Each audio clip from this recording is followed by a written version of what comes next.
let's examine some of the limitations of the Friedel-Crafts alkylation. And in order to do this, we could look at an example from our laboratory that we did and another one. I'm going to start with another one that would generate a benzylic carbocation, or it could generate a benzylic carbocation. So if we start off again with our benzene ring, and then we add an alkyl chloride, and it is sp3, so it's possible for this reaction to happen.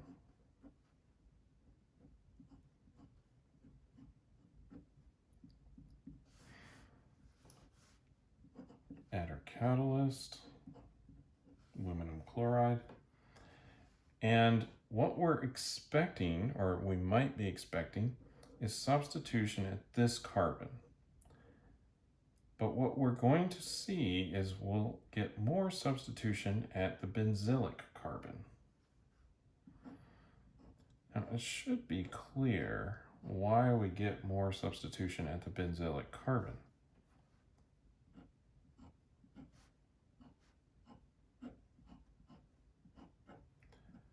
So even though the chlorine started off on this carbon up here, we get substitution down here, and this is the major product.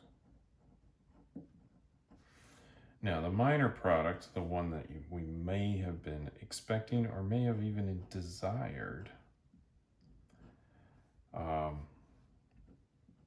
is substitution where the chlorine was.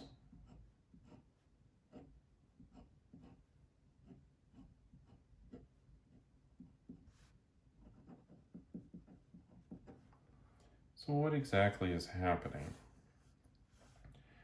Well, I kind of gave it away already. We're generating a carbocation right here. And we'll skip a lot of the mechanism for generating this, but suffice it to say, this chlorine is going to associate with the aluminum. This aluminum tetrachloride will leave, generate a carbocation. The interesting thing, though, is we have to consider the possibility of a rearrangement. Since we're moving towards the product through a carbocation intermediate, it's quite possible that we're going to get some hydride shifts or even 1,2-methyl shifts. So in this case, we can do a 1,2 hydride shift.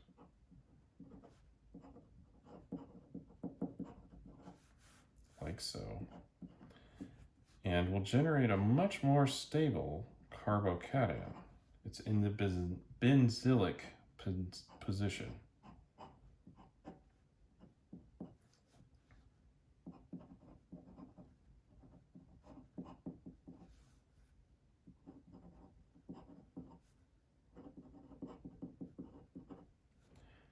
Benzylic carbocations benefit from resonance structures along the ring, so it is much more stable to be in this position.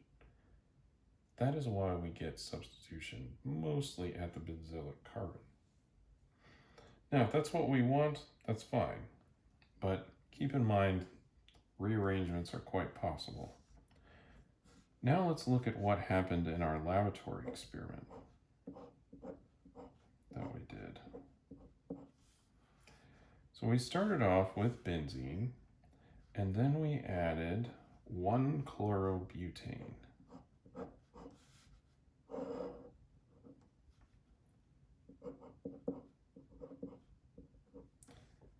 And this is a good demonstration of the intermediate that this is going through, because we can see that there must have been a rearrangement. So we'll get this as the major product.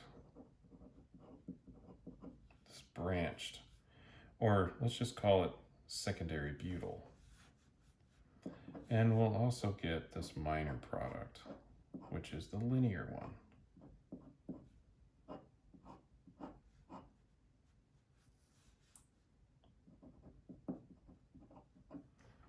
Now, to form this, we would need to generate a primary carbocation. To form the major product, we'll generate a secondary carbocation. And of course, secondary carbocations are much more stable. So that's why we get more of this product. Let's look at another perhaps surprising process that could happen. So when we're generating that carbocation, let's just see what can happen here. So we've got our aluminum chloride, and here's our alkyl chloride coming in. So we do that. So far, we've seen this. And we have our aluminum chloride with the negative charge on the aluminum.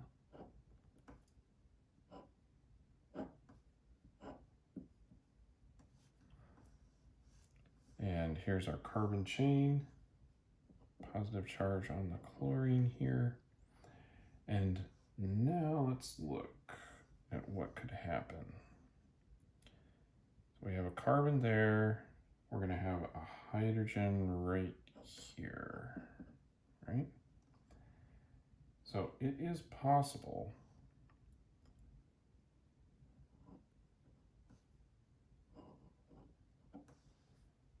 for the methyl shift, or the hydride shift, I should say, to happen during this process of leaving the aluminum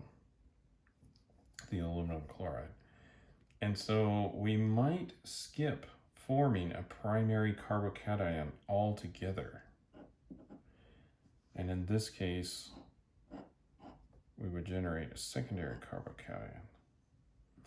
And then, of course, the aluminum tetrachloride.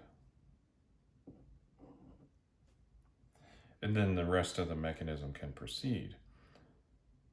In either case, hydride shifts are very fast. And so whether we generate the primary carbocation and then the hydride shift happens, or this specialized hydride shift happens while we're leaving to generate a more stable secondary carbocation, the effect is the same. Now, other limitations of Friedel-Crafts alkylations are that we need to have that alkyl halide attached to an sp3 hybridized carbon. Generally speaking, sp2 hybridized do not react.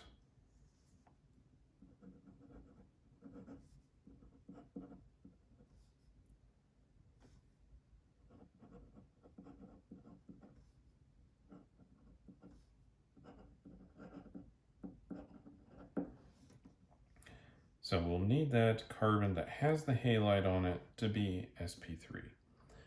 Now, naturally, there can be sp2 carbon somewhere else on the molecule, but that carbon that has the chlorine on it needs to be sp3. Another problem that we can have is that it's possible to polyalkylate the benzene ring.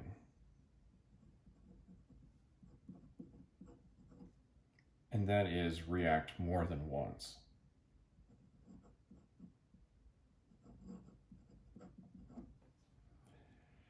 Why does this happen? Well, the simple answer to this is alkyl groups are electron donating. They feed electron density in towards the ring. Well, electrophiles want electron density. And so if we are increasing the electron density on the ring, that will make these more reactive. And so it's easier to add another group onto it. You may have wondered when we did the laboratory why we had to distill away a significant quantity of benzene. Well, we added an excess amount of benzene to our alkyl halide to try to avoid polyalkylating it. That way we had quite a bit more benzene than we did the alkyl halide. We also added the alkyl halide slowly so that it's more likely that we can have one reaction. We're trying to keep that concentration relatively low when compared to the benzene. So those are some of the limitations of Friedel-Crafts alkylations.